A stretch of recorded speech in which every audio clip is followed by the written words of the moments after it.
Nous avons vu comment le Seigneur choisit Étienne.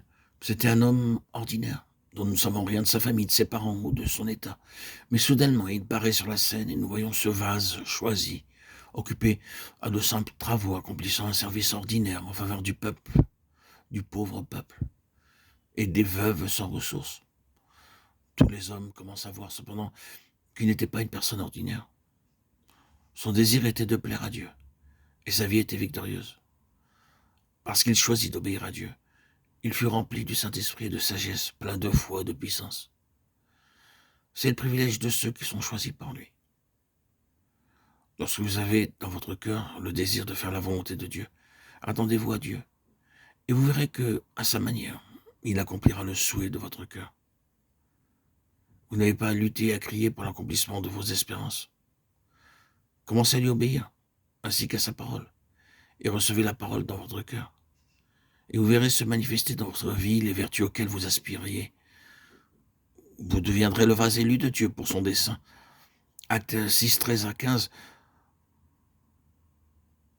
nous voyons comment ceux qui conduisaient la nation à porter un faux témoignage contre Étienne, les anciens et les scribes excités se précipitèrent sur Étienne, se saisirent de lui, le traînèrent devant le conseil et commencèrent à porter des accusations contre lui.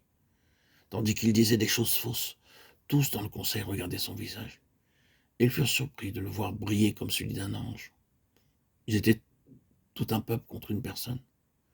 Dans le Sanhédrin était contre lui, tout le Sanhédrin, un par un, ils apportaient de fausses accusations. Et cependant, son visage resplendissait comme celui d'un ange. Il brillait même davantage dans ce temps de persécution. Quel salut, quel vase, quel privilège d'avoir un tel visage rayonnant. Le monde dépense beaucoup d'argent pour la beauté, l'esthétique. Les hommes et les femmes utilisent des crèmes de beauté, des poudres, des savons, font la chirurgie.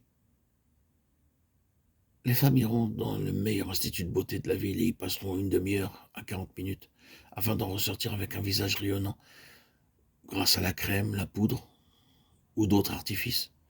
Mais une telle beauté est passagère. Lorsqu'elles vont déjeuner, si on leur sert un café froid ou un repas pas frais, leur visage change aussitôt de couleur. Elles pensent probablement: voyez mes cheveux si bien huilés et frisés, mes beaux vêtements et mon visage brillant, et ils ont l'aplomb de me donner une nourriture mauvaise. Où est leur visage rayonnant?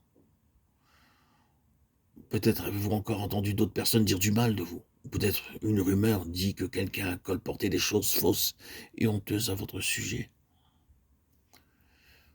Aussi, vous rentrez très triste à la maison.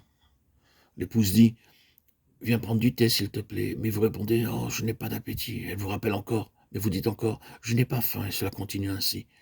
Vous ne pouvez plus dormir et vous errez en soupirant.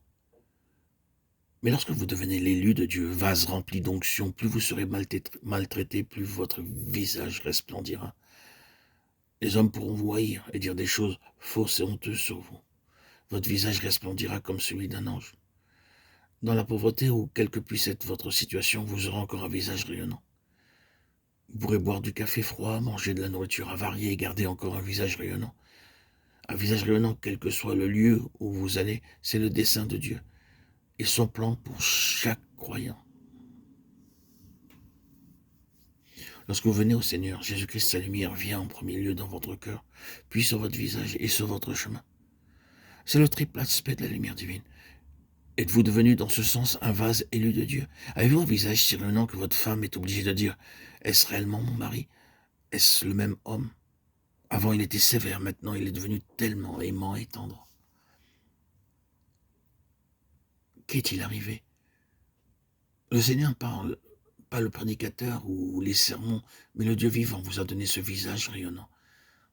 Et s'il en est ainsi, votre visage brillera de plus en plus, jour après jour, en dépit des épreuves, des ennuis, des tribulations et des difficultés. C'est par un tel visage rayonnant que vous vaincrez l'ennemi. Vous en étiez besoin d'un avocat pour défendre Étienne. Son visage était pour lui un avocat. Cela peut être la même chose pour vous.